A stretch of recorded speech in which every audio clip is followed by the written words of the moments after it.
किताब विपरन की रीत तो सच दा मार्ग तीजे कांड दा पहला भाग ब्राह्मण बनाम 33 करोड़ देवते भाग दूजा विश्वकर्मा कथित परम मिस्त्री भाग तीजा देवी देवतियां दी सवारी दा प्रबंध ਅਤੇ भाग चौथा देवी देवतियां दी अपार किरपा। लेखक गुरबख्श सिंह काला अफगाना, आवाज़ गुरजंट सिंह रूपोवाली। वाहिगुरू जी का खालसा वाहिगुरू जी की फतेह। ब्राह्मण बनाम 33 करोड़ देवी देवते। आरंभ ਵਿੱਚ ਮਨੁੱਖ ਨੂੰ ਇਹ ਗਿਆਨ ਨਹੀਂ ਸੀ ਕਿ ਸੱਪ ਦੇ ਕੱਟਿਆਂ ਉਸ ਦੇ ਅੰਦਰ ਦੇ ਜ਼ਹਿਰ ਦੇ ਅਸਰ ਨਾਲ ਜੀਵ ਦੀ ਮੌਤ ਹੋ ਜਾਂਦੀ ਹੈ।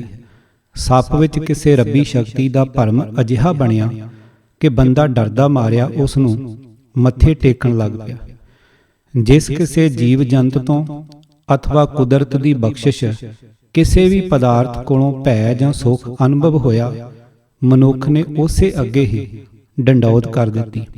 ਅੱਗ, ਪਾਣੀ, ਹਵਾ, ਸੂਰਜ, ਚੰਦ, ਬੱਦਲ, ਅਸਮਾਨੀ ਬਿਜਲੀ ਸਭ ਦੇ ਅੱਗੇ ਮਨੁੱਖ ਹੱਥ ਬੰਨ੍ਹ ਖਲੋਤਾ। ਕਿਸੇ ਜਗ੍ਹਾ ਤੇ ਜਾਂ ਕਿਸੇ ਰੁੱਖ ਦੇ ਹੇਠਾਂ ਕੋਈ ਘਟਨਾ ਅਚਨਚੇਤ ਵਾਪਰ ਗਈ ਤਾਂ ਉਸ ਨੂੰ ਕਰਾਮਾਤੀ ਅਥਵਾ ਆਸੇਬ ਵਾਲਾ ਸਮਝ ਕੇ ਮੱਥੇ ਰਗੜਨ ਲੱਗ ਪਿਆ। ਇਸੇ ਤਰ੍ਹਾਂ ਦੇ ਭਰਮ ਨੇ ਪਿੱਪਲ, ਜੰਡੀ, ਤੁਲਸੀ, ਗਊ, ਬਾਂਦਰ, ਗਰੁੜ ਆਦਿ ਸਭ ਪੂਜਣਯੋਗ ਬਣਾ ਦਿੱਤੇ। ਕਿਸੇ ਜੀਵ ਅਥਵਾ ਵਸਤੂ ਦੇ ਗੁਣਾਂ ਦੀ ਕਦਰ ਕਰਨੀ ਹੋਰ ਗੱਲ ਹੈ, ਪਰ ਉਸ ਦੀ ਪੂਜਾ ਹੀ ਕਰਨ ਲੱਗ ਪੈਣੀ ਬਿਲਕੁਲ ਅਲੱਗ ਅਤੇ ਕਿਸੇ ਭਰਮ ਕਾਰਨ ਬਣੀ ਹਾਲਤ ਹੁੰਦੀ ਹੈ। ਅਜਿਹੀ ਕਮਜ਼ੋਰੀ ਕਿਸੇ ਨਾ ਕਿਸੇ ਰੰਗ ਵਿੱਚ ਸੰਸਾਰ ਦੇ ਸਾਰੇ ਮਨੁੱਖਾਂ ਵਿੱਚ ਹੈ। ਬ੍ਰਾਹਮਣ ਦੀ ਵਿਦਵਤਾ ਦਾ ਅਤੇ ਉਸ ਦੀ ਉੱਚ ਪਦਵੀ ਦਾ ਅਜਿਹਾ ਪ੍ਰਭਾਵ ਭਾਰਤ ਵਾਸੀ ਮਨੁੱਖ ਦੇ ਮਨ ਤੇ ਪੈ ਚੁੱਕਾ ਸੀ ਕਿ ਜਦ ਵੀ ਉਸ ਨੂੰ ਕੋਈ ਭੈ ਅਥਵਾ ਦੁੱਖ ਅਨੁਭਵ ਹੋਇਆ, ਉਹ ਸਹਾਇਤਾ ਵਾਸਤੇ ਬ੍ਰਾਹਮਣ ਕੋਲ ਹੀ ਗਿਆ। ਸੋ ਉਸ ਨੇ ਗੈਬੀ ਸ਼ਕਤੀਆਂ ਦੇ ਭਰਮ ਕਾਰਨ ਬਣੇ ਭੈ ਦਾ ਦੁੱਖ ਵੀ ਬ੍ਰਾਹਮਣ ਕੋਲ ਹੀ ਰੋਣਾ ਸੀ। ਅੱਗੋਂ ਵਿਪਰ ਨੇ ਇਸ ਫੋਕੇ ਭਰਮ ਦਾ ਜੋ ਲਾਭ ਲਿਆ, ਉਸ ਦੀ ਮਿਸਾਲ ਸਾਰੀ ਦੁਨੀਆ ਦੇ ਇਤਿਹਾਸ ਵਿੱਚ ਨਹੀਂ ਮਿਲਦੀ। ਜਿੱਥੋਂ ਵੀ ਮਨੁੱਖ ਨੇ ਭੈ ਦਾ ਭਰਮ ਪ੍ਰਗਟ ਕੀਤਾ, ਬ੍ਰਾਹਮਣ ਨੇ ਉਸ ਨੂੰ ਦੇਵਤਿਆਂ ਦਾ ਨਾਮ ਦੇਣਾ ਆਰੰਭ ਕਰ ਦਿੱਤਾ। ਸੱਪ ਨੂੰ ਨਾਗ ਦੇਵਤਾ ਬਣਾ ਦਿੱਤਾ। ਪੰਛੀਆਂ ਵਿੱਚੋਂ ਗੰਧ ਖਾਣੇ ਕਾਂ ਤੋਂ ਆਰੰਭ ਹੋ ਕੇ ਗਿੱਧ, ਮੁਰਦਾਰ ਖਾਣ ਵਾਲੀ ਗਿਰਝ, ਗਰੁੜ, ਮੋਰ, ਹੰਸ ਆਦਿ ਦੇਵਤੇ ਜਾਂ ਭਗਵਾਨ ਥਾਪ ਦਿੱਤੇ। ਪਵਨ, ਸੂਰਜ, ਚੰਦ, ਅਗਨ, ਸਮੁੰਦਰ, ਜੰਗਲ, ਪਹਾੜ, ਪੱਥਰ ਆਦਿ ਸਭ ਦੇ ਸਭ ਦੇਵਤੇ ਬਣ ਗਏ। ਬੱਦਲਾਂ ਨੂੰ ਇੰਦਰ ਦੇਵਤਾ ਅਥਵਾ ਉਸ ਨੂੰ ਇੰਦਰ ਦੇਵਤੇ ਦੇ ਅਧੀਨ ਕਰ ਦਿੱਤਾ। ਪਾਣੀਆਂ ਦਾ ਵਰਨ ਦੇਵਤਾ, ਮਾਇਆ ਦੀ ਦੇਵੀ ਲక్ష్ਮੀ, ਵਿਦਿਆ ਦੀ ਦੇਵੀ ਸਰਸਵਤੀ, ਸ਼ਕਤੀ ਦੀ ਦੁਰਗਾ, ਮਾਤਾ ਦੀ ਸੀਤਲਾ, ਇਸੇ ਤਰ੍ਹਾਂ ਦੇਵੀ ਦੇਵਤਿਆਂ ਦੀ ਇਸ ਭੂਲ ਭੁਲਈਆਂ ਨੂੰ ਇਉਂ ਵਧਾਇਆ ਕਿ ਇਹਨਾਂ ਦੀ ਗਿਣਤੀ 33 ਕਰੋੜ ਤੱਕ ਪਹੁੰਚਾ ਦਿੱਤੀ। ਪ੍ਰੋਫੈਸਰ ਸ਼ੇਰ ਸਿੰਘ ਦੀ ਲਿਖੀ ਪੁਸਤਕ ਗੁਰਮਤਿ ਦਰਸ਼ਨ, ਜਿਸ ਨੂੰ ਸ਼੍ਰੋਮਣੀ ਗੁਰਦੁਆਰਾ ਪ੍ਰਬੰਧਕ ਕਮੇਟੀ ਨੇ ਛਾਪਿਆ ਹੈ, ਦੇ 134 ਸਫ਼ੇ ਤੇ ਸਰ ਰਾਧਾ ਕ੍ਰਿਸ਼ਨ ਦੇ ਹਵਾਲੇ ਨਾਲ ਇਸ ਪ੍ਰਕਾਰ ਲਿਖਿਆ ਹੋਇਆ ਹੈ। ਸਰ ਰਾਧਾ ਕ੍ਰਿਸ਼ਨਨ ਜੀ ਦੇ ਕਹਿਣ ਵਾਂਗ ਪੁਰਾਣੇ ਵੈਦਿਕ ਰਿਸ਼ੀਆਂ ਨੇ ਹਰ ਇੱਕ ਚੀਜ਼ ਨੂੰ ਆਤਮਕ ਤੱਤੀ ਦੇ ਜੀਵਨ ਸਰੂਪ ਵਿਖਾਇਆ। ਚੰਦ, ਤਾਰੇ, ਸਮੁੰਦਰ, ਅਸਮਾਨ, ਉਸ਼ਾ ਤੇ ਸੰਧਿਆ ਸਾਰੇ ਦੇਵਤੇ ਰੂਪ ਹੋ ਕੇ ਉਹਨਾਂ ਦੀਆਂ ਅੱਖਾਂ ਉੱਤੇ ਆ ਖਲੋਤੇ। ਵੈਦਿਕ ਸਮੇਂ ਦੀ ਸਭ ਤੋਂ ਪਹਿਲੀ ਪੂਜਾ ਪੁਰਾਤਨ ਇਹਨਾਂ ਕੁਦਰਤੀ ਦੇਵਤਿਆਂ ਦਾ ਪੂਜਨ ਸੀ। ਪੁਰਾਣੇ ਯੂਨਾਨੀਆਂ ਵਾਂਗ ਪ੍ਰਾਚੀਨ ਭਾਰਤੀ ਆਰੀਆਂ ਨੇ ਵੀ ਕੁਦਰਤੀ ਬ੍ਰਹਿਮੰਡ ਨੂੰ ਸਜੀਵ ਬਣਾਇਆ। ਪਹਾੜ, ਦਰਿਆ, ਅਗਨੀ, ਮੀਂਹ ਆਦਿਕ ਸਭਨਾਂ ਵਿੱਚ ਮਨੁੱਖੀ ਮਨ ਦਾ ਪ੍ਰਤੀਬਿੰਬ ਪਾ ਕੇ ਉਹਨਾਂ ਨੂੰ ਦੇਵਤਾ ਥਾਪਿਆ ਗਿਆ। ਆਦਮੀ ਤਾਂ ਨਿਰਬਲ ਤੇ ਨਾ ਚੀਜ਼ ਹੈ, ਖਾਸ ਕਰਕੇ ਮਹਾਨ ਕੁਦਰਤ ਤੇ ਉਸ ਦੀਆਂ ਮਹਾਨ ਆਕਾਰੀ ਚੀਜ਼ਾਂ ਦੇ ਸਾਹਮਣੇ। ਉਹਨਾਂ ਦੇ ਮੁਕਾਬਲੇ ਵਿੱਚ ਇਸ ਦੀ ਉਮਰ ਵੀ ਥੋੜੀ, ਬਲ ਵੀ ਥੋੜਾ ਤੇ ਹੋਇਆ ਵੀ ਉਹਨਾਂ ਦੀ ਰਹਿਮਤ। ਅਸਮਾਨ, ਧਰਤੀ, ਬਿਜਲੀ ਤੇ ਬੱਦਲ, ਪਹਾੜ, ਅੱਗ, ਪਾਣੀ, ਹਵਾ ਆਦਿ ਸਭ ਪੁਰਾਣੇ ਮਨੁੱਖ ਨੂੰ ਉਸ ਨਾਲੋਂ ਬਲੀ ਤੇ ਚਿਰੰਜੀਵ ਜਾਪਦੇ ਸਨ। ਇਹਨਾਂ ਸਭਨਾਂ ਨੂੰ ਦੇਵਤੇ ਬਣਾਇਆ ਗਿਆ।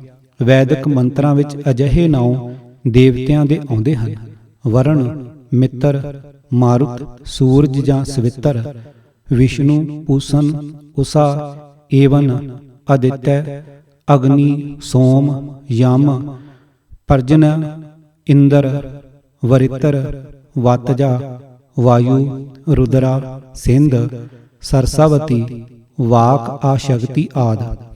ਦੇਵੀ ਦੇਵਤਿਆਂ ਦੀ ਗਿਣਤੀ ਵਧਦੀ ਗਈ।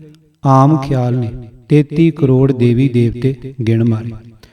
ਤ੍ਰਿਸ਼ਨਾਲੂ ਮਨ ਵਾਲੇ ਤੀਖਣ ਬੁੱਧੀ ਬਿੱਪਰ ਨੇ ਸਵਾਰਥ ਸਿੱਧੀ ਦੀ ਭਾਵਨਾ ਨਾਲ ਘੜਨੀਆਂ ਆਰੰਭ ਕੀਤੀਆਂ ਹੋਈਆਂ ਯੋਜਨਾਵਾਂ ਦੀ ਲੜੀ ਵਿੱਚ ਹੀ ਇਹਨਾਂ ਮਨੋਕਲਪਿਤ ਦੇਵਤਿਆਂ ਨੂੰ ਪ੍ਰਕਿਰਤੀ ਦੇ ਅਟੱਲ ਸਿਧਾਂਤ ਦੇ ਪ੍ਰਤੀਕੂਲ ਸ਼ਕਲਾਂ ਦੇ ਦਿੱਤੀਆਂ। ਮਨੁੱਖੀ ਧੜ ਉੱਤੇ ਹਾਥੀ, ਘੋੜੇ, ਖੋਤੇ, ਗਊ, ਬਾਂਦਰ, ਬੱਕਰੇ, ਕੁੱਤੇ ਆਦਿ ਦਾ ਸਿਰ ਲਾ ਦਿੱਤਾ। ਮਨੁੱਖਾ ਸਰੀਰ ਦੀ ਧੌਣ ਤੇ 1 ਤੋਂ ਵਧਾ ਕੇ 10 ਦੀ ਗਿਣਤੀ ਤੱਕ ਮਨੁੱਖੀ ਸਿਰ ਲਾ ਦਿੱਤੇ। ਮੱਛੀ ਅਥਵਾ ਗਊ ਆਦਿ ਦੇ ਧੜ ਨੂੰ ਖੂਬਸੂਰਤ ਇਸਤਰੀ ਦਾ ਸਿਰ ਅਤੇ ਕਿਤੇ ਦੈਂਤ ਦਾ ਸਿਰ ਜੋੜ ਦਿੱਤਾ।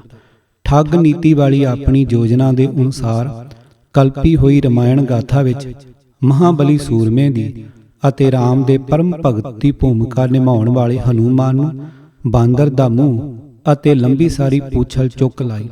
ਫੁੱਟਨੋਟ: ਬਜਰੰਗ ਬਲੀ ਹਨੂਮਾਨ ਦੀ ਜਨਮ ਲੀਲਾ ਲਿਖਦਿਆਂ ਵਾਲਮੀਕ ਕਾਂਡ 4 ਅਧਿਆਏ 66 ਦੇ ਹਵਾਲੇ ਨਾਲ ਮਹਾਨ ਕੋਸ਼ ਦੇ 259 ਸਫ਼ੇ ਤੇ ਲਿਖਿਆ ਹੈ ਕਿ ਹਨੂਮਾਨ ਦੀ ਮਾਂ ਅਪਸਰਾ ਪਰੀ ਸੀ ਅਤੇ ਨਾਮ ਅੰਜਨਾ ਸੀ।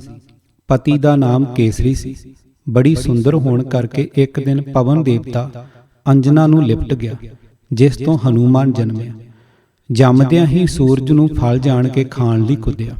ਰਮਾਇਣ ਦੀਆਂ ਵੀਡੀਓ ਰੀਲਾਂ ਵਿੱਚ ਦਿਖਾਏ ਗਏ ਇਸ ਦ੍ਰਿਸ਼ ਦਾ ਵੇਰਵਾ ਇਸ ਪ੍ਰਕਾਰ ਹੈ। ਨਵ ਜਨਮਿਆ ਕਾਕਾ ਹਨੂਮਾਨ ਸੂਰਜ ਨੂੰ ਖਾ ਜਾਂਦਾ ਹੈ ਅਤੇ ਦੁਨੀਆ ਤੇ ਹਨੇਰਾ ਹੋ ਜਾਂਦਾ ਹੈ। ਫਿਰ ਦੇਵਤਿਆਂ ਨੇ ਮਿੰਨਤਾਂ ਕੀਤੀਆਂ ਤਾਂ ਉਸਨੇ ਸੂਰਜ ਨੂੰ ਸਹੀ ਸਲਾਮਤ ਮੂੰਹ ਵਿੱਚੋਂ ਕੱਢ ਦਿੱਤਾ। ਜਿਸ ਧਰਤੀ ਤੇ ਇਹ ਅਦਭੁਤ ਵਿਅਕਤੀ ਜਨਮਿਆ ਮੰਨਦੇ ਹਨ, ਉਹ ਸੂਰਜ ਨਾਲੋਂ ਲੱਖਾਂ ਗੁਣਾ ਛੋਟੀ ਹੈ ਅਤੇ ਸੂਰਜ ਹੈ ਵੀ ਬੜੀ ਭਿਆਨਕ ਅੱਗ ਦਾ ਗੋਲਾ। ਬ੍ਰਾਹਮਣੀ ਲਿਖਣ ਢੰਗ ਨੇ ਇਸ ਅਣਹੋਣੀ ਗਾਥਾ ਨੂੰ ਸੱਚ ਦਾ ਅਜਿਹਾ ਰੂਪ ਦੇ ਦਿੱਤਾ ਕਿ ਅੱਜ ਸਾਇੰਸ ਦੇ ਯੁੱਗ ਵਿੱਚ ਵੀ ਇਸ ਕੋਰੇ ਝੂਠ ਦੇ ਪੁਲੰਦੇ ਨੂੰ ਦੇਖਣ, ਸੁਣਨ ਅਤੇ ਪੂਜਣ ਵਾਲੇ ਕਰੋੜਾਂ ਮਨੁੱਖ ਹਨ। ਲੰਮੀ ਵਿਚਾਰ ਮਗਰੋਂ ਤਿਆਰ ਕੀਤੀ ਆਪਣੀ ਯੋਜਨਾ ਵਿੱਚ ਲਿਖੇ ਗ੍ਰੰਥਾਂ ਵਿਚਲੀਆਂ ਕਥਾ ਕਹਾਣੀਆਂ ਦੇ ਅਨੁਕੂਲ ਬ੍ਰਾਹਮਣ ਦੀ ਮਾਇਆ ਦੇ ਲੋਭਗ੍ਰਸੀ ਕਲਪਨਾ ਨੇ ਕਰੋੜਾਂ ਦੇਵਤੇ ਬਣਾ ਲਏ। ਸੰਤਨ ਕੀ ਸੁਣ ਸਾਚੀ ਸਾਖੀ, ਸੋ ਬੋਲੇ ਜੋ ਪੇਖੈ ਆਖੀ, ਨਹੀਂ ਲੇਵ ਤਿਸ ਪੁੰਨ ਨਾ ਪਾਪ, ਨਾਨਕ ਕਾ ਪ੍ਰਭ ਆਪੇ ਆਪ। ਪੰਨਾ 894। ਭਾਗ ਦੂਜਾ। ਵਿਸ਼ਵਕਰਮਾ ਕਥਿਤ ਪਰਮ ਮਿਸਤਰੀ। ਬ੍ਰਾਹਮਣੀ ਕਲਪਨਾ ਦੀ ਉਪਜ ਵਿਸ਼ਵਕਰਮਾ ਨਾਮਕ ਇੱਕ ਦੇਵਤਾ ਮੰਨਿਆ ਗਿਆ ਹੈ। ਮਿਸਤਰੀ ਅਥਵਾ ਰਾਮਗੜੀਆ ਬਰਾਦਰੀ ਦੇ ਕਈ ਸਿੱਖ ਇਸ ਨੂੰ ਆਪਣਾ ਇਸ਼ਟ ਮੰਨਦੇ ਹਨ ਅਤੇ ਕਈ ਥਾਈਂ ਗੁਰੂ ਘਰਾਂ ਵਿੱਚ ਇਸ ਦੇਵਤੇ ਦੇ ਜਨਮ ਪੁਰਬ ਵੀ ਮਨਾਉਂਦੇ ਹਨ। ਇਸ ਕਾਰਨ ਵਿਸ਼ਵਕਰਮਾ ਜੀ ਪ੍ਰਤੀ ਪੂਰੀ ਜਾਣਕਾਰੀ ਕਰ ਲੈਣੀ ਲਾਹੇਵੰਦ ਹੋਵੇਗੀ। ਮਹਾਨ ਕੋਸ਼ ਦੇ 1094 ਸਫ਼ੇ ਤੇ ਇਸ ਨੂੰ ਸੰਸਾਰ ਰਚਨਾ ਵਾਲਾ ਕਰਤਾਰ ਲਿਖਿਆ ਹੈ। ਪਾਠਕ ਜਾਣਦੇ ਹਨ ਕਿ ਗੁਰਬਾਣੀ ਵਿੱਚ ਗੁਰਦੇਵ ਜੀ ਨੇ ਬੜੇ ਸਪਸ਼ਟ ਤੌਰ ਤੇ ਫਰਮਾਨ ਕੀਤਾ ਹੈ ਕਿ ਸੰਸਾਰ ਰਚਨਾ ਵਿੱਚ ਅਕਾਲ ਪੁਰਖ ਦਾ ਨਾ ਕੋਈ ਸਲਾਹਕਾਰ ਹੈ ਅਤੇ ਨਾ ਹੀ ਕੋਈ ਦੂਜਾ ਸਹਾਈ ਸੀ। ਜਦੋਂ ਆਪੇ ਥਾਟ ਕੀਆ ਬਹਿ ਕਰਤੈ, ਤਦੋਂ ਪੁੱਛ ਨਾ ਸੇਵਕ ਬੀਆ। ਪੰਨਾ 551। ਸੋ ਕਿਸੇ ਵੀ ਦੇਵਤੇ ਨੂੰ ਕਰਤਾਰ ਮੰਨਣਾ ਵਿਪਰਨ ਕੀ ਰੀਤ ਹੈ। ਮਹਾਨ ਕੋਸ਼ ਦੀ ਅਗਲੀ ਲਿਖਤ ਇਸ ਪ੍ਰਕਾਰ ਹੈ। ਰਿਗਵੇਦ ਦੇ 2 ਮੰਤਰਾਂ ਵਿੱਚ ਵਿਸ਼ਵਕਰਮਾ ਦਾ ਵਰਣਨ ਹੈ ਕਿ ਇਸ ਦੇ ਹਰ ਪਾਸੇ ਮੂੰਹ, ਬਾਹਾਂ ਅਤੇ ਪੈਰ ਹਨ।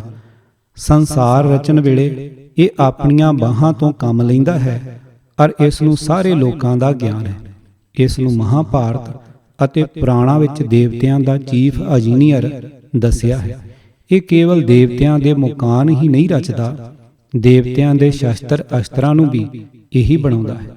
ਮਹਾਭਾਰਤ ਵਿੱਚ ਇਸ ਦੀ ਬਾਬਤ ਇਉਂ ਲਿਖਿਆ ਹੈ, ਦੇਵਤਿਆਂ ਦਾ ਪਤ ਗਹਿਣੇ ਘੜਨ ਵਾਲਾ ਵਧੀਆ ਕਾਰੀਗਰ ਜਿਸ ਨੇ ਕਿ ਦੇਵਤਿਆਂ ਦੇ ਰੱਥ ਬਣਾਏ ਹਨ, ਜਿਸ ਦੇ ਹੁਨਰ ਤੇ ਪ੍ਰਿਥਵੀ ਖੜੀ ਹੈ ਅਤੇ ਜਿਸ ਦੀ ਸਦੀਵ ਪੂਜਾ ਕੀਤੀ ਜਾਂਦੀ ਹੈ।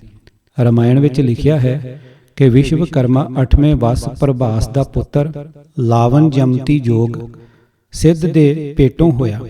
ਇਸ ਦੀ ਪੁੱਤਰੀ ਸੰਜਨਾ ਦਾ ਵਿਆਹ ਸੂਰਜ ਨਾਲ ਹੋਇਆ ਸੀ, ਪਰ ਜਦ ਸੰਜਨਾ ਸੂਰਜ ਦਾ ਤੇਜ ਸਹਾਰ ਨਾ ਸਕੀ ਤਾਂ ਵਿਸ਼ਵਕਰਮਾ ਨੇ ਸੂਰਜ ਨੂੰ ਆਪਣੇ ਖਰਾਤ ਤੇ ਚਾੜ ਕੇ ਉਸ ਦਾ 8ਵਾਂ ਭਾਗ ਛਿਲ ਦਿੱਤਾ, ਜਿਸ ਤੋਂ ਸੂਰਜ ਦੀ ਤਪਸ਼ ਘੱਟ ਹੋ ਗਈ। ਸੂਰਜ ਦੇ ਛਿੱਲੜ ਤੋਂ ਵਿਸ਼ਵਕਰਮਾ ਨੇ ਵਿਸ਼ਨੂੰ ਦਾ ਸੁਦਰਸ਼ਨ ਚੱਕਰ, ਸ਼ਿਵ ਦਾ ਤ੍ਰਿਸ਼ੂਲ, ਕਾਰਤਿਕੇ ਦੀ ਬਰਸ਼ੀ ਅਤੇ ਹੋਰ ਕਈ ਦੇਵਤਿਆਂ ਦੇ ਸ਼ਸਤਰ ਬਣਾਏ। ਇਹ ਵੀ ਲਿਖਿਆ ਹੈ ਕਿ ਜਮਰਾਜ, ਧਰਮਰਾਜ ਅਤੇ ਜਮਨਾ ਨਦੀ ਦੋਵੇਂ ਸੂਰਜ ਦੀ ਔਲਾਦ ਅਥਵਾ ਵਿਸ਼ਵਕਰਮਾ ਦਾ ਦੋਤਾ ਦੋਤੀ ਹਨ। ਬ੍ਰਾਹਮਣੀ ਮਤ ਅਨੁਸਾਰ ਜਿਹੜਾ ਪ੍ਰਾਣੀ ਜਮਨਾ ਨਦੀ ਵਿੱਚ ਨਹਾਉਂਦਾ ਹੈ ਉਸ ਨੂੰ ਜਮਾਂ ਦਾ ਡਰ ਨਹੀਂ ਰਹਿੰਦਾ, ਕਿਉਂਕਿ ਜਮਨਾ ਜਮਰਾਜ ਦੀ ਭੈਣ ਹੈ। ਇਸ ਕਾਰਨ ਜਮ ਅਜਿਹੇ ਜਮਨਾ ਭਗਤ ਨੂੰ ਕੁਝ ਨਹੀਂ ਕਹਿੰਦਾ। ਭਾਗਵਤ ਪੁਰਾਣ ਵਿੱਚ ਲਿਖਿਆ ਹੈ ਕਿ ਅਰਜੁਨ ਦੀ ਵਿਚੋਲਗੀ ਨਾਲ ਜਮਨਾ ਨੇ ਸ੍ਰੀ ਕ੍ਰਿਸ਼ਨ ਜੀ ਨਾਲ ਸ਼ਾਦੀ ਕਰ ਲਈ ਸੀ ਅਤੇ 10 ਲੜਕਿਆਂ ਤੇ ਇੱਕ ਬੀਬੀ ਨੂੰ ਜਨਮ ਦਿੱਤਾ ਸੀ। ਭਾਗਵਤ ਪੁਰਾਣ ਅਨੁਸਾਰ ਦੁਰਭਾਸ਼ਾ ਰਿਸ਼ੀ ਦੇ ਸ਼ਰਾਪ ਕਾਰਨ ਕ੍ਰਿਸ਼ਨ ਜੀ ਸਮੇਤ ਜਾਦਵਾਂ ਦੀ ਸਾਰੀ ਜੱਦ ਦਾ ਨਾਸ ਹੋ ਗਿਆ ਸੀ, ਪਰ ਜਮਨਾ ਉਸੇ ਤਰ੍ਹਾਂ ਵਗ ਰਹੀ ਹੈ। ਇਸ ਨਦੀ ਬੀਬੀ ਤੇ ਦੁਰਭਾਸ਼ਾ ਦੇ ਸ਼ਰਾਪ ਦਾ ਅਸਰ ਨਹੀਂ ਹੋ ਸਕਿਆ। ਇਹ ਵੀ ਲਿਖਿਆ ਹੈ ਕਿ ਜਗਨਨਾਥ ਦਾ ਬੁੱਤ ਵੀ ਇਸੇ ਕਾਰੀਗਰ ਦੀ ਦਸਤਕਾਰੀ ਦੱਸਦੇ ਹਨ। ਵਿਸ਼ਵਕਰਮਾ ਜੀ ਦੇ ਸ਼ਰਧਾਲੂਆਂ ਵਿੱਚੋਂ ਕਈ ਤਾਂ ਇਹ ਵੀ ਕਹਿੰਦੇ ਸੁਣੇ ਜਾਣ ਲੱਗ ਪਏ ਹਨ ਕਿ ਆਗਰੇ ਦਾ ਤਾਜ ਮਹੱਲ ਵੀ ਇਸੇ ਪਰਮ ਮਿਸਤਰੀ ਦਾ ਸ਼ਾਹਕਾਰ ਹੈ। ਵਿਸ਼ਵਕਰਮਾ ਦੀ ਪੂਜਾ ਦਾ ਦਿਨ ਹਿੰਦੂ ਮਤ ਦੇ ਗ੍ਰੰਥਾਂ ਅਨੁਸਾਰ ਭਾਦੋਂ ਦੀ ਸੰਕਰਾਂਤ ਹੈ। ਸੂਰਜ ਨਾਲ ਆਪਣੀ ਲੜਕੀ ਦੀ ਸ਼ਾਦੀ ਕਰਨ ਵਾਲਾ ਅਤੇ ਧਰਤੀ ਨਾਲੋਂ ਲੱਖਾਂ ਗੁਣਾ ਵੱਡੇ ਸੂਰਜ ਨੂੰ ਖਰਾਦਣ ਵਾਲਾ ਕਥਿਤ ਦੇਵਤਾ ਸਿਰਫ ਬ੍ਰਾਹਮਣੀ ਕਲਪਨਾ ਦੀ ਉਪਜ ਹੀ ਹੈ। ਏਡੀ ਵੱਡੀ ਗੱਪ ਦੇ ਆਸਰੇ ਘੜੇ ਗਏ ਝੂਠ ਦਾ ਪੁਰਬ ਸੱਚ ਦੇ ਢੰਡੋਰਚੀ ਅਤੇ ਪੂਰਨ ਸੱਚ ਗੁਰੂ ਨਾਨਕ ਦੇ ਦਰਬਾਰ ਵਿੱਚ ਮਨਾਇਆ ਜਾਣ ਦਾ ਘੋਰ ਪਾਪ ਭੁੱਲ ਕੇ ਵੀ ਨਹੀਂ ਕਰਨਾ ਚਾਹੀਦਾ। ਇਹੋ ਜਿਹੀਆਂ ਖੁਨਾਮੀਆਂ ਦੇ ਕਾਰਨ ਹੀ ਕੌਮ ਹਰ ਪਾਸਿਓਂ ਨਮੋਸ਼ੀ ਦਾ ਮੂੰਹ ਵੇਖ ਰਹੀ ਹੈ। ਵਿਸ਼ਨੂੰ ਦੇ ਚੱਕਰ ਅਤੇ ਸ਼ਿਵਾਂ ਦੇ ਤਰਸ਼ੂਲ ਤਾਂ ਲਗਭਗ ਸਭ ਨੂੰ ਪਤਾ ਹੈ। ਬਰਛੀ ਵਾਲੇ ਕਾਰਤਿਕੇ ਦੀ ਵਾਰਤਾ ਇਸ ਪ੍ਰਕਾਰ ਲਿਖੀ ਹੈ। ਬ੍ਰਹਮਾਵਰਤ ਗ੍ਰੰਥ ਵਿੱਚ ਲਿਖਿਆ ਹੈ ਕਿ ਸ਼ਿਵ ਦਾ ਵੀਰਜ ਪਾਰਬਤੀ ਨਾਲ ਕ੍ਰੀੜਾ ਕਰਦੇ ਸਮੇਂ ਪ੍ਰਿਥਵੀ ਤੇ ਡਿੱਗ ਪਿਆ। ਪ੍ਰਿਥਵੀ ਨੇ ਅਗਨ ਵਿੱਚ ਅਤੇ ਅਗਨ ਨੇ ਸਰਕੜੇ ਦੇ ਬੂਝੇ ਵਿੱਚ ਅਸਥਾਪਨ ਕਰ ਦਿੱਤਾ, ਜਿਸ ਤੋਂ 6 ਮੂੰਹਾਂ ਵਾਲਾ ਪੁੱਤਰ ਪੈਦਾ ਹੋਇਆ। ਉਸ ਦਾ ਪਾਲਣ ਚੰਦਰਮਾ ਦੀ ਇਸਤਰੀ ਕ੍ਰਿਤਕਾ ਨੇ ਆਪਣੇ ਦੁੱਧ ਨਾਲ ਕੀਤਾ, ਜਿਸ ਕਾਰਨ ਇਸ ਦਾ ਨਾਮ ਕਾਰਤਿਕੇ ਪਿਆ। ਇਸ ਦਾ ਜਨਮ ਤਾਰਕਾਸੁਰ ਮਾਰਨ ਵਾਸਤੇ ਹੋਇਆ ਸੀ ਅਤੇ ਇਹ ਦੇਵਤਿਆਂ ਦਾ ਸੈਨਾਪਤੀ ਸੀ। ਪਰ ਕਿਰਤਕ ਨਿਯਮਾਂ ਦੇ ਪ੍ਰਤੀਕੂਲ ਮਿਥਿਹਾਸ ਨਾਲ ਜੁੜੀ ਪੈਦਾਇਸ਼ ਅਤੇ ਜੀਵਨੀ ਵਾਲੇ ਵਿਸ਼ਵਕਰਮਾ ਨੂੰ ਮਾਨਤਾ ਦੇਣੀ ਸਤਿਗੁਰੂ ਗ੍ਰੰਥ ਸਾਹਿਬ ਜੀ ਨੂੰ ਵਿਦਾਵਾ ਦੇ ਕੇ ਵਿਪਰ ਦੇ ਚੇਲੇ ਬਣ ਜਾਣ ਦਾ ਐਲਾਨ ਹੈ। ਭਾਗ ਤੀਜਾ, ਦੇਵੀ ਦੇਵਤਿਆਂ ਦੀ ਸਵਾਰੀ ਦਾ ਪ੍ਰਬੰਧ। ਆਪਣੀ ਕਲਪਨਾ ਦੀ ਉਪਜ ਇਹਨਾਂ ਦੇਵੀ ਦੇਵਤਿਆਂ ਦੀ ਸਵਾਰੀ ਦਾ ਪ੍ਰਬੰਧ ਕਰਨਾ ਵਿਪਰ ਜੀ ਕਿਵੇਂ ਭੁੱਲ ਸਕਦੇ ਸਨ। ਕਿਸੇ ਦੇਵਤੇ ਨੂੰ ਸੱਪ ਸ਼ੇਸ਼ਨਾਗ ਦਾ ਸਵਾਰ ਬਣਾਇਆ ਅਤੇ ਕਿਸੇ ਨੂੰ ਕੁੱਤੇ ਦਾ, ਕਿਸੇ ਨੂੰ ਹੰਸ ਦਾ। ਗੱਲ ਕਿ ਇਹਨਾਂ ਦੇਵੀ ਦੇਵਤਿਆਂ ਨੂੰ ਬੌਲਦ, ਭੈਂਸੇ, ਘੋੜੇ, ਖੋਤੇ, ਹਾਥੀ ਆਦਿ ਦੀ ਸਵਾਰੀ ਵੰਡ ਕੇ ਵੱਡਾ ਅਦਭੁਤ ਤਮਾਸ਼ਾ ਇਹ ਕੀਤਾ ਕਿ ਧਰਤੀ ਨਾਲੋਂ ਲੱਖਾਂ ਗੁਣਾ ਵੱਡੇ ਅਤੇ ਲੱਖਾਂ ਮੀਲ ਦੂਰੋਂ ਹੀ ਲੋਹੇ ਅਤੇ ਧਰਤੀ ਨੂੰ ਪਾਣੀ ਵਾਂਗ ਪਿਘਲਾ ਕੇ ਹੋਰ ਸਾਰੇ ਦ੍ਰਿਸ਼ਟਮਾਨ ਪਦਾਰਥਾਂ ਦਾ ਨਸ਼ਟ ਕਰਨ ਦੀ ਤਪਸ਼ ਦੇਣ ਵਾਲੇ ਸੂਰਜ ਨੂੰ ਘੋੜਿਆਂ ਸਮੇਤ ਰੱਥ ਦੇ ਦਿੱਤਾ ਅਤੇ ਹਾਥੀ ਦੇ ਸਿਰ ਵਾਲੇ ਵੱਡੇ ਕੱਦ ਵਾਲੇ ਗਣੇਸ਼ ਜੀ ਨੂੰ ਚੂਹੇ ਦੀ ਸਵਾਰੀ ਦੇ ਕੇ ਭਗਤਾਂ ਨੂੰ ਚਕਰਿਤ ਕਰ ਦਿੱਤਾ। ਵਿਸ਼ਨੂੰ ਭਗਵਾਨ ਜੀ ਨੂੰ ਗਰੁੜ ਦਾ ਸਵਾਰ ਬਣਾ ਕੇ ਫਿਰ ਇੱਕ ਬੜੀ ਸੁਨੱਖੀ ਨੁਹਾਰ ਵਾਲੀ ਕੰਨਿਆ ਨੂੰ 8 ਬਾਹਾਂ ਲਾ ਕੇ ਉਸ ਦੇ ਹੱਥਾਂ ਵਿੱਚ ਕਈ ਪ੍ਰਕਾਰ ਦੇ ਹਥਿਆਰ, ਸ਼ੰਖ, ਫੁੱਲ ਆਦਿ ਫੜਾਏ ਅਤੇ ਉਸ ਦੇ ਕਈ ਨਾਮ ਜਵਾਲਾ ਜੀ, ਨੈਣਾ ਦੇਵੀ, ਚੰਡਿਕਾ, ਦੁਰਗਾ, ਭਵਾਨੀ, ਵੈਸ਼ਨੋ ਦੇਵੀ ਆਦਿ ਮਿਥ ਕੇ ਉਸ ਦਾ ਸਾਹ ਸੁਕਾਈ ਰੱਖਣ ਲਈ ਉਸ ਨੂੰ ਧਾਰੀਆਂ ਵਾਲੇ ਬਾਗ ਟਾਈਗਰ ਉੱਤੇ ਬਿਠਾ ਦਿੱਤਾ। ਬੱਬਰ ਸ਼ੇਰ ਲਾਇਨ ਭਾਰਤ ਵਿੱਚ ਮਿਲਦਾ ਨਹੀਂ ਸੀ, ਨਹੀਂ ਤਾਂ ਸ਼ਾਇਦ ਉਸ ਕੰਨਿਆ ਨੂੰ ਉਸੇ ਉੱਤੇ ਹੀ ਬਿਠਾਇਆ ਜਾਂਦਾ। ਇਸ ਸਭ ਕੁਝ ਨੂੰ ਜਨਤਾ ਨੇ ਸ਼ਰਧਾ ਨਾਲ ਡੰਡੌਤਾਂ ਕਰਨੀਆਂ ਆਰੰਭ ਕਰ ਦਿੱਤੀਆਂ। ਦੂਰ ਦ੍ਰਿਸ਼ਟੀ ਨਾਲ ਘੜੀ ਹੋਈ ਲੁੱਟ ਨੀਤੀ ਵਾਲੀ ਸਕੀਮ ਦੇ ਅਧੀਨ ਹੀ ਇਹਨਾਂ ਅੱਡੋ ਅੱਡਰੀ ਸ਼ਕਲਾਂ ਵਾਲੇ ਦੇਵਤਿਆਂ ਦੇ ਬੁੱਤ ਬਣਾ ਕੇ ਮੰਦਰਾਂ ਵਿੱਚ ਅਸਥਾਪਨ ਕਰ ਲਏ। ਫੁੱਟਨੋਟ: ਭਾਰਤੀ ਬ੍ਰਾਹਮਣ ਦੇ ਦੇਵੀ ਦੇਵਤਿਆਂ ਦੀਆਂ ਸ਼ਕਲਾਂ ਵੀ ਯੂਨਾਨੀ ਦੇਵਤਿਆਂ ਦੀਆਂ ਮੂਰਤੀਆਂ ਨਾਲ ਮਿਲਦੀਆਂ ਹਨ ਅਤੇ ਕਹਾਣੀਆਂ ਦਾ ਲਿਖਣ ਢੰਗ ਵੀ ਯੂਨਾਨੀਆਂ ਦੇ ਇਤਿਹਾਸ ਜਿਹਾ ਹੀ ਹੈ। ਇਸ ਤੋਂ ਇਹ ਪੱਕਾ ਅਨੁਮਾਨ ਲੱਗਦਾ ਹੈ ਕਿ ਭਾਰਤੀ ਬ੍ਰਾਹਮਣ ਦਾ ਪਿਛੋਕੜ ਉਹਨਾਂ ਯੂਨਾਨੀ ਵਿਦਵਾਨਾਂ ਵਿੱਚੋਂ ਹੈ ਜਿਹੜੇ ਆਰੀਆ ਦੇ ਨਾਮ ਹੇਠ ਆਏ ਸਨ ਅਤੇ ਪਹਿਲਾਂ ਸਿੰਧ ਦਰਿਆ ਦੇ ਕੰਢੇ ਤੇ ਵਸੇ ਸਨ ਅਤੇ ਜਿਨ੍ਹਾਂ ਨੇ ਹੀ ਮਗਰੋਂ ਵਰਨਵੰਡ ਕੀਤੀ ਅਤੇ ਆਪ ਬ੍ਰਾਹਮਣ ਬਣ ਬੈਠੇ। ਫਿਰ ਆਪਣੇ ਬਣਾਏ ਹੋਏ ਵਿਧੀ ਵਿਧਾਨ ਅਨੁਸਾਰ ਉਹਨਾਂ ਦੀ ਪੂਜਾ ਆਰੰਭ ਕਰਾਉਣੀ ਵੀ ਵਿਪਰ ਦਾ ਹੀ ਕੰਮ ਸੀ। ਦੂਜੇ ਦੀ ਕਮਾਈ ਤੋਂ ਆਪਣੀਆਂ ਆਉਣ ਵਾਲੀਆਂ ਨਸਲਾਂ ਲਈ ਆਮਦਨ ਦਾ ਠੋਸ ਅਤੇ ਪੱਕਾ ਪ੍ਰਬੰਧ ਬਣਾ ਲੈਣ ਵਿੱਚ ਬ੍ਰਾਹਮਣ ਦੀ ਬਰਾਬਰੀ ਕੋਈ ਨਹੀਂ ਕਰ ਸਕਿਆ। ਪਰ ਪੂਤ ਮੀਤ ਮਾਇਆ ਮਮਤਾ ਸਿਉ ਇਹ ਬਿਦ ਆ ਬੰਧਾਵੈ, ਮ੍ਰਿਗ ਤ੍ਰਿਸ਼ਨਾ ਜਿਉ ਝੂਠੋ ਇਹ ਜਗ ਦੇਖ ਤਾਸ ਉੱਠ ਤਾਵੈ। ਪੰਨਾ 219। ਭਾਗ ਚੌਥਾ। ਦੇਵੀ ਦੇਵਤਿਆਂ ਦੀ ਅਪਾਰ ਕਿਰਪਾ। ਆਪਣੇ ਨਾਲੋਂ ਤਕੜੇ ਦੇ ਭੈ ਕਾਰਨ ਉਸ ਦੇ ਅੱਗੇ ਝੁਕਣਾ ਅਥਵਾ ਉਸ ਨੂੰ ਡੰਡੌਤਾਂ ਕਰਨੀਆਂ ਪਸ਼ੂ ਬਿਰਤੀ ਹੈ। ਭਾਵੇਂ ਜੰਗਲੀ ਜਾਨਵਰ ਹੋਵੇ ਤੇ ਭਾਵੇਂ ਪਾਲਤੂ ਕੁੱਤਾ ਹੋਵੇ। ਤਕੜੇ ਜਾਨਵਰ ਦੀ ਮਾਰ ਤੋਂ ਬਚਣ ਲਈ ਜੇ ਦੌੜ ਕੇ ਨਿਕਲ ਜਾਣ ਤੋਂ ਖੁੰਝ ਜਾਵੇ ਤਾਂ ਭੈ ਨਾਲ ਪੂਛਲ ਚੱਡਿਆਂ ਵਿੱਚ ਲੈ ਕੇ ਧਰਤੀ ਤੇ ਝੁਕਦਾ, ਬੈਠਦਾ ਅਥਵਾ ਲੇਟ ਹੀ ਜਾਂਦਾ ਹੈ। ਕਈ ਵਾਰੀ ਚੂੰ ਚੂੰ ਦੀ ਆਵਾਜ਼ ਵੀ ਕੱਢਦਾ ਹੈ। ਮੌਤ ਦਾ ਭੈ ਉਸ ਕੋਲੋਂ ਡੰਡੌਤਾਂ ਅਤੇ ਮਿੰਨਤਾਂ ਕਰਾ ਰਿਹਾ ਹੁੰਦਾ ਹੈ। ਪਸ਼ੂ ਬਿਰਤੀ ਵਿੱਚ ਨਿਉਣ ਅਥਵਾ ਲੇਟਣ ਦੀ ਜੁਗਤੀ ਕੁਦਰਤ ਦੀ ਬਖਸ਼ੀ ਹੋਈ ਢਾਲ ਹੈ ਜੋ ਉਸ ਦੀ ਰੱਖਿਆ ਦਾ ਕੰਮ ਦੇ ਰਹੀ ਹੁੰਦੀ ਹੈ। ਪਸ਼ੂ ਦਾ ਝੁਕਣਾ ਨਿਰੋਲ ਡਰ ਕਾਰਨ ਹੁੰਦਾ ਹੈ, ਪਰ ਮਨੁੱਖ ਜਿਹੜਾ ਕਿ ਸਾਰੀਆਂ ਜੂਨਾਂ ਦਾ ਸਰਦਾਰ ਹੈ, ਇਸ ਦੇ ਅੰਦਰ ਝੁਕਣ ਦੀ ਕਮਜ਼ੋਰੀ, ਲਾਲਸਾ ਅਥਵਾ ਭੈ ਇਹਨਾਂ ਦੋ ਕਾਰਨਾਂ ਕਰਕੇ ਉਪਜਦੀ ਹੈ। ਲੰਬੀ ਉਮਰ ਦੀ ਲਾਲਸਾ ਅਤੇ ਮੌਤ ਦਾ ਭੈ, ਦੁਨਿਆਵੀ ਪਦਾਰਥਾਂ ਦੇ ਇਕੱਠੇ ਕਰ ਲੈਣ ਦੀ ਲਾਲਸਾ ਅਤੇ ਪਦਾਰਥਾਂ ਦੇ ਖੁੱਸ ਜਾਣ ਦਾ ਭੈ, ਔਲਾਦ ਦੀ ਪ੍ਰਾਪਤੀ ਦੀ ਲਾਲਸਾ ਅਤੇ ਫਿਰ ਉਸ ਦੇ ਬਿਮਾਰ ਹੋ ਕੇ ਬਿਨਸ ਜਾਣ ਤੇ ਵਿਛੋੜਾ ਪੈ ਜਾਣ ਦਾ ਡਰ, ਮਰਨ ਉਪਰੰਤ ਮਿਲਣ ਵਾਲੇ ਕਥਿਤ ਸੁਰਗਾਂ ਦੀ ਪ੍ਰਾਪਤੀ ਦੀ ਲਾਲਸਾ ਅਤੇ ਨਰਕਾਂ ਦੇ ਕਥਿਤ ਦੁੱਖਾਂ ਦੇ ਭੈ ਕਾਰਨ ਹੀ ਮਨੁੱਖ ਨਿਉ-ਨਿਉ ਸਲਾਮਾਂ ਅਥਵਾ ਡੰਡੌਤਾਂ ਕਰਦਾ ਹੈ।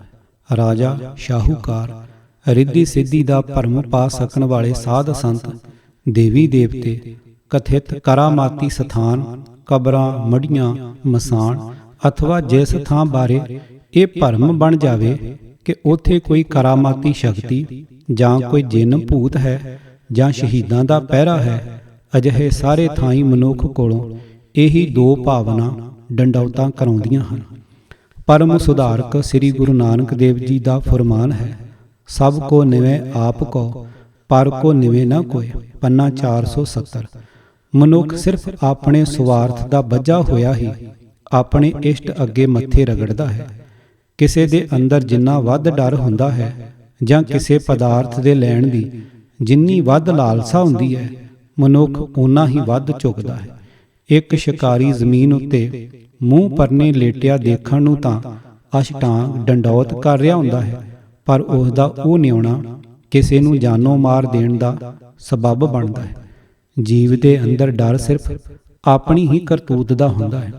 ਸਰੀਰ ਕਰਕੇ ਕੀਤੀ ਹੋਈ ਕਰਤੂਤ ਅਥਵਾ ਸੰਕਲਪ ਵਿੱਚ ਆਈ ਹੋਈ ਕੋਈ ਭਾਵਨਾ ਜਾਂ ਸੋਚੀ ਹੋਈ ਕੋਈ ਸਕੀਮ ਜਿੰਨੀ ਨੇਕ ਅਤੇ ਪਰਉਪਕਾਰ ਵਾਲੀ ਹੋਵੇਗੀ, ਮਨੁੱਖ ਓਨਾ ਹੀ ਭੈ ਰਹਿਤ, ਸੁਖੀ ਅਤੇ ਖੁਸ਼ ਹੋਵੇਗਾ। ਪਰ ਅਜਿਹੀ ਕਰਤੂਤ ਜਾਂ ਵਿਚਾਰ ਜਿੰਨੀ ਵੱਧ ਅਪਰਾਧ ਗ੍ਰਸੀ ਹੋਵੇਗੀ, ਓਨਾ ਹੀ ਵੱਧ ਭੈ ਬਣਦਾ ਹੈ ਅਤੇ ਮਨੁੱਖ ਓਨੀਆਂ ਵੱਧ ਡੰਡੌਤਾਂ ਕਰਦਾ ਹੈ। ਅਪਰਾਧੀ ਦੂਣਾ ਨਿਵੇਂ ਜੋ ਹੰਤਾ ਮਿਰਗਾ। ਪੰਨਾ 470। ਨਿਸ਼ਕਾਮ ਪਿਆਰ ਅਤੇ ਪ੍ਰੇਮ ਵਾਲੀ ਨਮਸਕਾਰ। ਲੱਖਾਂ ਵਿੱਚੋਂ ਕੋਈ ਇੱਕ ਅੱਧ ਹੀ ਕਰਦਾ ਹੈ। ਮਾਇਆ ਗ੍ਰਸੇ ਹੁਸ਼ਿਆਰ ਬ੍ਰਾਹਮਣ ਨੇ ਮਨੁੱਖ ਦੀ ਇਸ ਕਮਜ਼ੋਰੀ ਦੀ ਭਰਪੂਰ ਵਰਤੋਂ ਕਰ ਲੈਣੀ ਚਾਹੀ। ਦੇਵਤੇ ਦੀ ਪ੍ਰਸੰਨਤਾ ਕਾਰਨ ਮੂੰਹ ਮੰਗੀਆਂ ਮੁਰਾਦਾਂ ਪੂਰੀਆਂ ਹੋ ਜਾਣ ਦਾ ਅਤੇ ਉਹਨਾਂ ਦੇਵੀ ਦੇਵਤਿਆਂ ਦੀ ਨਾਰਾਜ਼ਗੀ ਕਾਰਨ ਭਿਆਨਕ ਦਬਾਈਆਂ ਵਾਪਰਨ ਦਾ ਭੈ ਪੈਦਾ ਕਰਨਾ ਜ਼ਰੂਰੀ ਜਾਤਾ। ਸੋ ਬੜੇ ਯੋਜਨਾਬੱਧ ਢੰਗ ਨਾਲ ਪ੍ਰਚਾਰ ਕਰਕੇ ਲੋਕਾਂ ਦੇ ਮਨਾਂ ਅੰਦਰ ਦੇਵਤਿਆਂ ਦੀ ਅਥਾਹ ਸ਼ਕਤੀ ਦਾ ਭਰਮ ਕੁੱਟ-ਕੁੱਟ ਕੇ ਭਰ ਦਿੱਤਾ। ਫਿਰ ਦੇਵਤੇ ਨੂੰ ਨਮਸਕਾਰਾਂ ਕਰਨ ਦੇ ਨਾਲ ਵੱਧ ਤੋਂ ਵੱਧ ਧਨ ਪਦਾਰਥ ਭੇਟਾ ਕਰਨ ਦਾ ਵਿਧਾਨ ਬਣਾਇਆ। ਇਹ ਭਰਮ ਵੀ ਪੱਕਾ ਕਰ ਦਿੱਤਾ ਕਿ ਦੇਵਤਿਆਂ ਦੀ ਭੇਟਾ ਕੀਤੇ ਪਦਾਰਥਾਂ ਦੇ ਵੱਟੇ ਕਈ ਗੁਣਾ ਵੱਧ ਧਨ ਪਦਾਰਥ ਦਾਨੀ ਨੂੰ ਪ੍ਰਾਪਤ ਹੁੰਦਾ ਹੈ। ਬਸ ਫੇਰ ਕੀ ਸੀ, ਬ੍ਰਾਹਮਣ ਦੀ ਕਹੀ ਹੋਈ ਗੱਲ ਨੂੰ ਆਕਾਸ਼ਵਾਣੀ ਸਮਝ ਕੇ ਆਪਣੇ ਰਾਜੇ ਨੂੰ ਈਸ਼ਵਰ ਮੰਨ ਲੈਣ ਵਾਲੇ ਵਿਦਿਆਹੀਣ ਅੰਧ ਵਿਸ਼ਵਾਸੀ ਸ਼ਰਧਾਲੂ ਨੇ ਦੇਵਤੇ ਦੇ ਮੰਦਰਾਂ ਵਿੱਚ ਮਾਇਆ ਅਥਵਾ ਕੀਮਤੀ ਪਦਾਰਥ ਭੇਟਾ ਕਰਨਾ ਲਾਹੇਵੰਦਾ ਵਪਾਰ ਜਾਣ ਲਿਆ। ਮਨੁੱਖ ਦੀ ਕਮਾਈ ਦਾ ਤਕੜਾ ਹਿੱਸਾ ਮੰਦਰਾਂ ਵਿੱਚ ਪੁੱਜਣ ਲੱਗ ਪਿਆ। ਜਦੋਂ ਕਿਤੇ ਕੁਦਰਤ ਦੇ ਅਟਲ ਨੇਮ ਅਨੁਸਾਰ ਭੁਚਾਲ ਆ ਜਾਣਾ, ਕੋਈ ਤੂਫਾਨ ਆ ਜਾਣਾ, ਸੋਕਾ ਪੈ ਜਾਣਾ ਜਾਂ ਮਲੇਰੀਆ, ਮਾਤਾ, ਗਲ ਘੋਟੂ, ਪਲੇਗ ਆਦਿ ਬਿਮਾਰੀ ਫੈਲ ਜਾਣੀ, ਤਾਂ ਬ੍ਰਾਹਮਣ ਨੇ ਇਸ ਮੁਸੀਬਤ ਨੂੰ ਦੇਵਤਿਆਂ ਦੀ ਕਰੋਪੀ ਦੱਸ ਕੇ ਵੇਦਾਂ ਵਿੱਚ ਲਿਖੀ ਵਿਧੀ ਅਨੁਸਾਰ ਯੱਗ, ਵੇਦ ਮੰਤਰਾਂ ਦੇ ਪਾਠ ਅਥਵਾ ਦਾਨ ਪੁੰਨ ਕਰਾਉਣ ਦਾ ਚੱਕਰ ਚਲਾ ਦੇਣਾ। ਇਸ ਨਿਰਦਈ ਲੁੱਟ ਨੇ ਉਹਨਾਂ ਚਿਰ ਬੰਦ ਨਾ ਹੋਣਾ ਜਿੰਨਾ ਚਿਰ ਕੁਦਰਤ ਨੇ ਆਪਣੇ ਹੀ ਪੱਕ ਵਿਧਾਨ ਅਨੁਸਾਰ ਉਹ ਮੁਸੀਬਤ ਟਾਲ ਨਾ ਦੇਣੀ। ਪ੍ਰਭੂ ਦੀ ਇਸ ਕਿਰਪਾ ਨੂੰ ਦੇਵਤਿਆਂ ਦੀ ਪ੍ਰਸੰਨਤਾ ਦਾ ਨਾਮ ਦੇ ਕੇ ਉਸ ਦੇ ਧੰਨਵਾਦ ਕਰਨ ਦਾ ਢੁੱਚਰ ਖੜਾ ਕਰਕੇ ਦਾਨ ਪੁੰਨ ਦੇ ਬਹਾਨੇ ਲੋਕਾਂ ਦਾ ਲਹੂ ਹੋਰ ਪੀਣਾ। ਕਾਨੂੰਨ ਦੇ ਗ੍ਰੰਥ ਮਨੁ ਸਿਮਰਤੀ ਨੇ ਦਾਨ ਲੈ ਸਕਣ ਦਾ ਅਧਿਕਾਰੀ ਕੇਵਲ ਬ੍ਰਾਹਮਣ ਨੂੰ ਹੀ ਪਹਿਲਾਂ ਥਾਪ ਦਿੱਤਾ ਹੋਇਆ ਸੀ। ਬ੍ਰਾਹਮਣ ਤੋਂ ਬਿਨਾਂ ਮੰਦਰ ਦਾ ਪੁਜਾਰੀ ਹੋਰ ਕੋਈ ਹੋ ਹੀ ਨਹੀਂ ਸਕਦਾ। ਫਲ ਸਰੂਪ ਬ੍ਰਾਹਮਣ ਦਾ ਘਰ ਸੋਨੇ ਚਾਂਦੀ ਨਾਲ ਭਰਨਾ ਆਰੰਭ ਹੋ ਗਿਆ। ਦੇਵੀ ਦੇਵਤਿਆਂ ਦੀ ਅਪਾਰ ਕਿਰਪਾ ਨਾਲ ਇਹ ਪਹਿਲਾ ਅਤੇ ਸਭ ਤੋਂ ਵੱਧ ਦੁਖਦਾਈ ਸਿੱਟਿਆਂ ਵਾਲਾ ਪੱਖ ਹੈ। ਪੂਜਾ ਭੇਟਾ ਪੁੰਨ ਦਾਨ ਦੇ ਵੱਟੇ ਮਨ ਇੱਛੇ ਫਲਾਂ ਦੇ ਮਿਲ ਸਕਣ ਦੇ ਝਾਂਸੇ ਕਾਰਨ ਭਰਮ ਬਣ ਜਾਣ ਨਾਲ ਮਾਇਆ ਦਾ ਹੜ ਮੰਦਰਾਂ ਵੱਲ ਨੂੰ ਹੋ ਤੁਰਿਆ ਸੀ। ਇਸ ਲਾਭਦਾਇਕ ਭਰਮ ਨੂੰ ਸਦੀਵੀ ਬਣਾਈ ਰੱਖਣ ਦੀ ਯੋਜਨਾ ਅਧੀਨ ਦੂਰ ਦੀ ਸੋਚਣ ਵਾਲੇ ਚਤੁਰ ਬ੍ਰਾਹਮਣ ਨੇ ਪਾਪ ਕਰਮ ਅਥਵਾ ਪੁੰਨ ਕਰਮਾਂ ਦਾ ਵੇਰਵਾ ਵੇਦਾਂ ਦੇ ਲਿਖਣ ਸਮੇਂ ਹੀ ਟੇਕ ਲਿਆ ਹੋਇਆ ਸੀ। ਪਾਪ ਕਰਮ ਕਰਨ ਵਾਲਿਆਂ ਦੇ ਸਾਰੇ ਪਾਪਾਂ ਨੂੰ ਨਾਸ਼ ਕਰ ਲੈਣ ਦੀ ਸੌਦੇਬਾਜ਼ੀ ਵਾਲੀ ਮਰਜ਼ਾਦਾ ਦਾ ਵੇਰਵਾ ਵੀ ਵੇਦਾਂ ਵਿੱਚ ਹੀ ਲਿਖਿਆ ਹੋਇਆ ਸੀ। ਇਹ ਵੇਦ ਉਸ ਸਮੇਂ ਦੀ ਸਭ ਤੋਂ ਔਖੀ ਬੋਲੀ ਸੰਸਕ੍ਰਿਤ ਵਿੱਚ ਬ੍ਰਾਹਮਣ ਨੇ ਲਿਖੇ ਹੀ ਇਸ ਨੀਅਤ ਨਾਲ ਸਨ ਕਿ ਉਸ ਦੇ ਸਿਵਾ ਇਹਨਾਂ ਵਿਚਲੇ ਗਿਆਨ ਦੀ ਹੋਰ ਕਿਸੇ ਨੂੰ ਕੁਝ ਸਮਝ ਨਾ ਲੱਗ ਸਕੇ। ਕਿਸੇ ਪਾਪ ਨੂੰ ਕਿਸ ਪ੍ਰਕਾਰ ਦੇ ਦਾਨ ਪੁੰਨ ਨਾਲ ਨਾਸ਼ ਕਰਨਾ ਹੈ ਜਾਂ ਕਿਹੜੇ ਧਰਮ ਕਰਮ ਦੀ ਲੋੜ ਹੈ, ਇਸ ਘੁੰਡੀ ਨੂੰ ਖੋਲ ਸਕਣ ਵਾਲੀ ਵੇਦਾਂ ਵਿਚਲੀ ਮਰਜ਼ਾਦਾ ਦੀ ਚਾਬੀ ਬ੍ਰਾਹਮਣ ਕੋਲ ਹੀ ਸੀ। ਨਰਕਾਂ ਦੇ ਦਿਲ ਕੰਬਾਊ ਕਸ਼ਟਾਂ ਤੋਂ ਬਚ ਨਿਕਲਣ ਦਾ ਅਥਵਾ ਸੁਰਗਾਂ ਦੇ ਅਤਿਅੰਤ ਭਰਮਾਊ ਸੁੱਖਾਂ ਦੇ ਮਿਲ ਸਕਣ ਦਾ ਵਿਧੀ ਵਿਧਾਨ ਵੀ ਇਸੇ ਸੌਦੇਬਾਜ਼ੀ ਦਾ ਹਿੱਸਾ ਬਣਾ ਦਿੱਤਾ।